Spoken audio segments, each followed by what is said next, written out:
మీరు అలా బాగా సెన్సిటివ్ ఫీల్ అయిన సందర్భం ఏదైనా ఉందా? ఏదైనా ఒక కేస్ వచ్చినప్పుడు హ్మ్. ఎమోషనల్ అయిన సందర్భం లేదా సెన్సిటివ్ ఫీల్ అయిన సందర్భం యెస్. ఏంటి యెస్. అసలు? There is only one such case when అది డీఎస్‌పీగా చేవెళ్లలో చేస్తున్నప్పుడు శంకరపల్లి అనే ఏరియాలో ఒక lady maybe because that was the first time I have seen such kind of a case. తను ముగ్గురు ఆడపిల్లలు. ఆహ్, ముగ్గురికి ఒకళ్ళకి హ్యాంగింగ్ చేసింది. హ్మ్. ఇంకొక ఇద్దరికి విషం కలిపి ఓహ్! ఇద్దరికి చంపేసి తను కూడా హ్మ్. హ్యాంగింగ్ చేసుకోవడానికి ట్రై చేసింది. పిల్లలు ముగ్గురు చనిపోయారు. ఈమె సేవ్ అయింది. అబ్బా! అసలా ఇట్ వాస్ హార్డెస్ట్. యాహ్! అంటే almost she was also in hospital. తను కూడా పాయిజన్ కూడా తీసుకున్నట్టుంది. తను కూడా హాస్పిటల్‌లో అడ్మిట్ చేశారనమాట.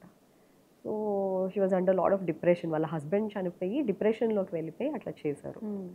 But seeing the scene there months బేబీని కూడా ఉయ్యాలలోనే అవును. అది క్లాత్‌ది ఉంటుంది గదా! ఉయ్యాల. దానిలో ఉండి అందులో చనిపోయి ఉండడము.